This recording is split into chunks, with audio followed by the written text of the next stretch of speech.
Hi and welcome to the third guide in Naxxramas, the third guide of Abomination Wing. This guide will be on Gluth. Gluth is considered the easiest boss of this wing and probably the easiest boss of all of Naxxramas. He's also easier than most of the bosses in AQ40, in my opinion at least.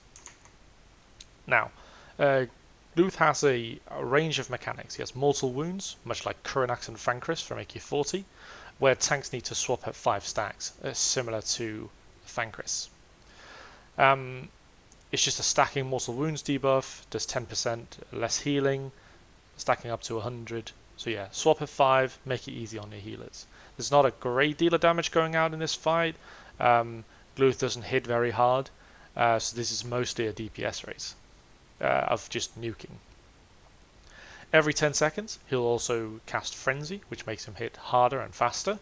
We'll obviously have a Hunter Trank rotation set up for this, so just look in Angry Assignments, and you can see the rotation there. But it's important that this is obviously removed off him, as you don't want to boss Frenzy if you can avoid it. Now, his main mechanic, his big mechanic, is Decimate. Decimate is cast every 105 seconds and will reduce every player and mob to 5% health. Now, this is important, and why it's important I'll come back to later. But after 3 of these decimations, Gluth will one-shot the raid after an end rage. So you have 315 seconds to kill him, which is roughly 5 minutes. It should, however, not take anywhere near that long. Other than Decimate, he also has Terrifying Roar, which is a 20-yard AoE fear, so keep a fear ward on the tank to make sure he doesn't run around. And the last mechanic of this fight is Devour Zombie. Now, throughout this fight, Gluth will summon some zombies, which can be taunted, which can be aggroed, kited, etc. And we'll have a mage or a paladin in the back line of the room, I'll show you as I walk in, who will kite these zombies around. The reason for this is whenever a zombie reaches Gluth, he'll regain 5% health for every zombie he eats, regardless of the health that the zombie currently has.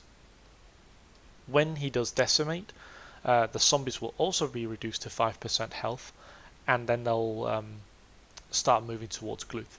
It's important that you don't focus killing these zombies at all until Decimate happens. As soon as Decimate happens, they have a number 1 priority, as you don't want the boss healing for 5% for every zombie. Other than that, this is basically just a tank and spank, very, very, very similar to Thancred in AQ and similar difficulty level. Now, the reason why I'm stood out here is because this is where you start the fight from. So you walk through this pipe, there's a bit of poison damage in here. Don't spend too much time healing because you will actually build up threat on Gluth. So it's important that we just run through this. It doesn't do very much damage, and there's a little drop here at the end. So just drop down, get healed once you land, and then we'll tank Gluth back here near the door. And you'll see from these gates we'll have zombies spawn in a few seconds. There we go. Now these zombies, they can be slowed, they can be kited. As soon as they reach him, he'll start eating it. There we go. Eating one. He'll eat another in a second. There you go. So yes, you want to control these zombies in the back, behind these gates, to make sure that this fight doesn't get out of hand with the boss just healing all the time. Other than that, it's tank and spank. Just kill the boss, grab loot. Easy.